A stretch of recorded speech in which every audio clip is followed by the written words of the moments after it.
They never called her by her name, only girl, slave, hey, you. Like she wasn't human, like she was furniture, something that breathed, something that obeyed. But the children? The children called her Mother.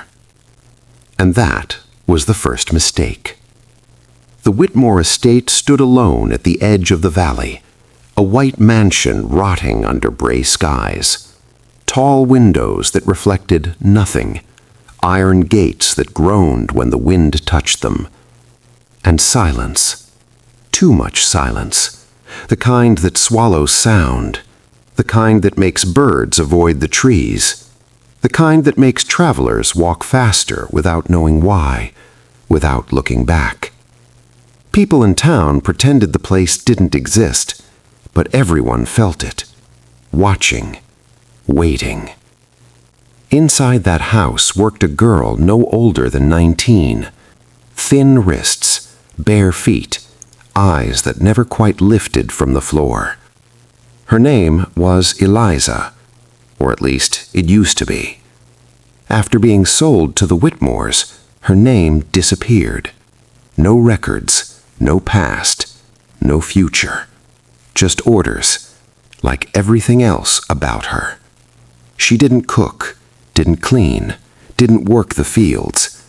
No, her job was stranger, crueler. She was forced to raise the master's children. 3 of them.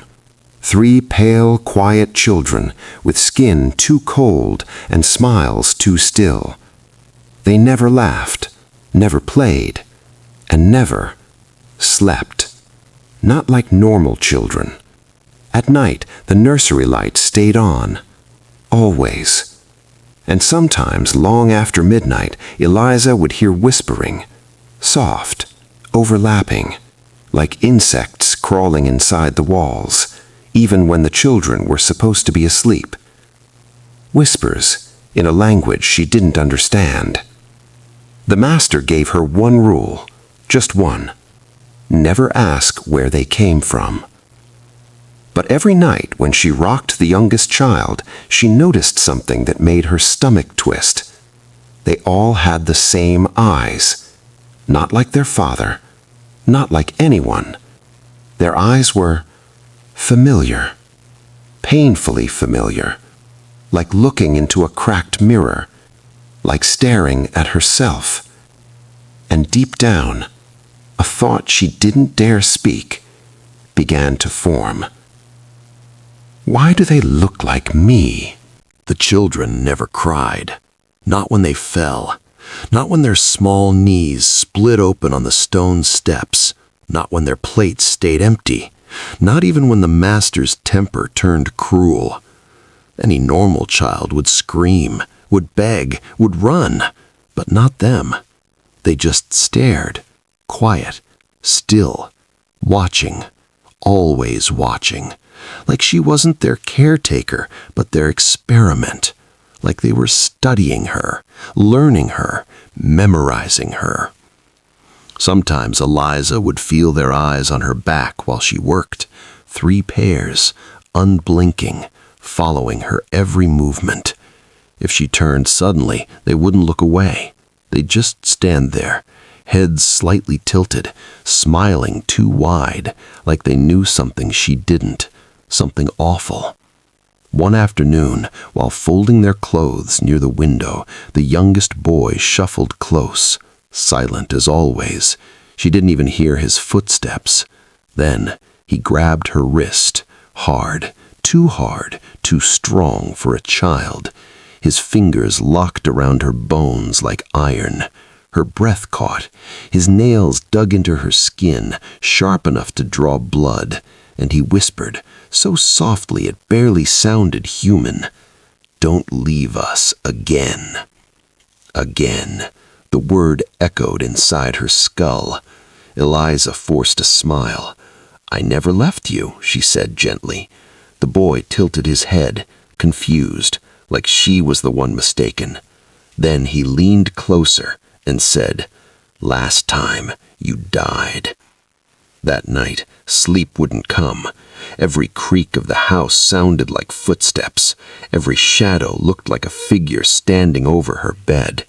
Her wrist still throbbed where he touched her, like something had marked her, claimed her.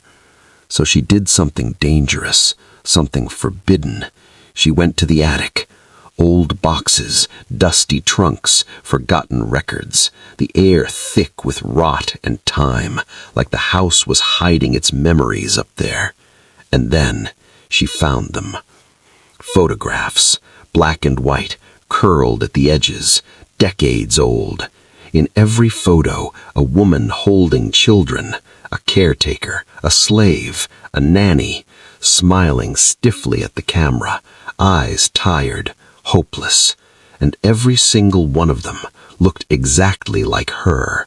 Same face, same eyes, same scar on the chin. But the dates went back 50 years, then 70, then 100. That was impossible. She wasn't even 20. So why had she been here before? There was one place she had never been allowed: the basement. Always locked, always guarded. But one stormy night, the master forgot the key in the door. Thunder shook the house. Children were asleep, or pretending to be, and something inside her said, "Go, now." The basement smelled like iron, like rust, like blood. Candles lined the walls, old symbols carved into stone, circles, names, dates, over and over. And then she saw it, a chair, leather straps, chains, and stains too dark to be water. On the wall behind it, dozens of names scratched into the stone, all the same name over and over: Eliza, Eliza, Eliza, Eliza. Her hands trembled. No, no. Then she found the journal, the master's journal, and the truth was worse than death. The journal was heavier than it looked, leather-bound, cracked with age, the edges of the pages yellow and stiff, like they'd been touched too many times, too many nights, too many secrets. Her fingers trembled as she opened it. Dust lifted into the air, the smell of ink and decay.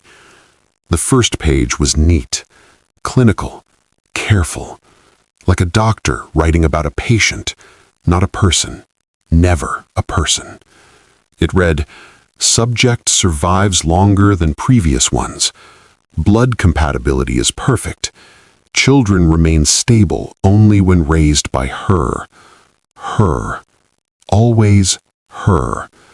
Never a name, just subject. Like an animal, like something grown in a cage."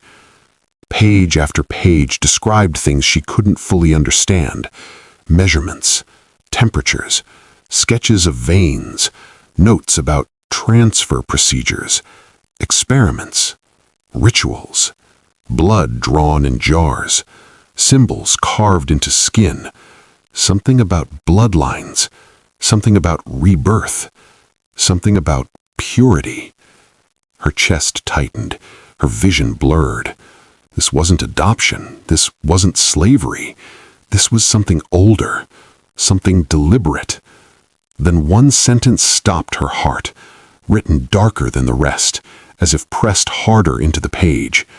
"When she dies, we harvest again. The next one grows identical. Memory loss expected." Harvest. Grow. Identical. The words repeated in her mind like a prayer or a curse. She wasn't brought here. She wasn't bought. She wasn't captured. She was created. Again, and again, and again. Not a girl, not a woman, a process, a crop, a living vessel, grown only to birth children that weren't human, raised only by her, because only her blood kept them alive, fed them, stabilized them, like medicine, like fuel. every caretaker before her, every woman in those photographs, had never existed. Not really.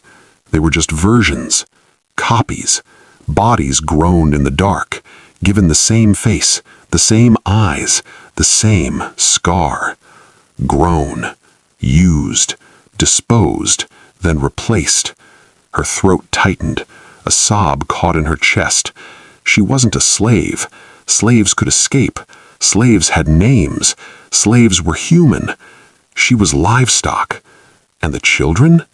The truth twisted deeper than anything else. They weren't his.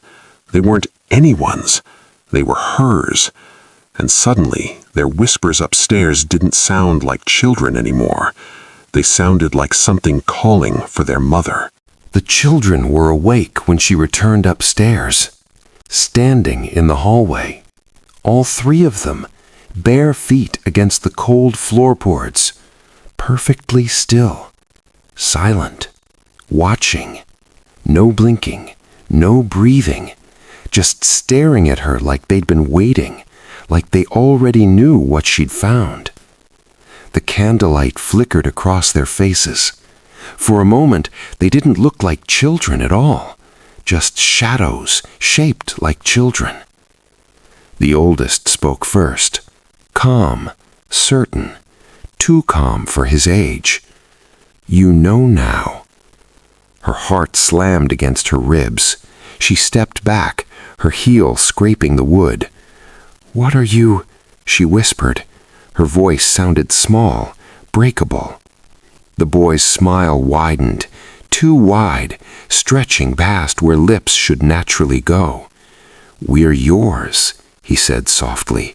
"We always were." Their skin twitched, like something moving underneath. Veins darkened, eyes turning black and glossy, reflecting the candlelight like animal eyes in the dark. Their joints bent slightly wrong, too loose, too flexible. Not children, not human, something older, something that had been pretending. Then all three spoke together. Same voice, same breath, layered, wrong. "Mother." A step closer. "Don't leave us again." And suddenly, she remembered things that weren't memories. Flashes, pain, running through the woods, hands grabbing her, screaming, fire, darkness. Every time she tried to escape, she died. Sometimes the master shot her. Sometimes the house caught fire. Sometimes the children simply watched while she bled out on the floor. And then another her would wake up weeks later, same face, same body, same life, reset like nothing happened, forced to start over, forever, an endless loop, a cage with no walls, a motherhood she never chose, a prison worse than death. But this time, something inside her refused to kneel, refused to break. If she couldn't escape, she would end it, all of it. That night, the Whitmore estate burned, flames swallowing curtains, walls cracking, wood screaming as it collapsed, smoke clawing at the sky, the master's cries echoing into the valley, then disappearing. Some say a woman walked away from the fire, covered in ash, barefoot, bleeding, but smiling, free. But others say, deep in the blackened ruins, three small voices still whisper, softly, patiently, "Mother, come back. Don't leave us again." And sometimes, when the wind moves through the valley, people hear nursery lullabies drifting through the trees, sung by no one, sung by nothing, because some families, some bonds, some bloodlines never let you go. Eliza was no ordinary girl. Sold to the Whitmore estate at a young age, her name and identity were stripped away, leaving her only as a caretaker, though not for a normal family. She was tasked with raising 3 strange, pale children who never laughed, never cried, and never slept like other children. At first, it seemed like a cruel form of servitude, but the truth was far darker than anything she could imagine. As days turned into nights filled with whispers in a language she did not understand, Eliza noticed the children's eyes were painfully familiar, like looking into a mirror. The youngest child's chilling words, "Last time you died," awakened a fear she could not explain. Desperate for answers, she explored the house and discovered photographs and records showing that caretakers before her had looked exactly like her, stretching back decades. The basement revealed the horrifying truth. Symbols, chains, blood-stained furniture, and the master's journal laid bare the twisted reality. Eliza was not a slave in the conventional sense. She was a vessel grown to sustain the children whose survival depended entirely on her blood. Every caretaker before her was a version of herself, created, used, and disposed of in a cycle repeated for generations. The children were not her masters, they were hers. Confronted by the children's true forms and their unnatural intelligence, Eliza realized she was trapped in a perpetual loop of death, rebirth, and servitude. But for the first time, she refused to comply. That night, she burned the estate, destroying the cycle, though whispers of her children lingered in the ruins, haunting the valley with nursery lullabies sung by no one. Eliza escaped, yet the story remains a dark reminder. Some bonds, some bloodlines, and some families never let you go.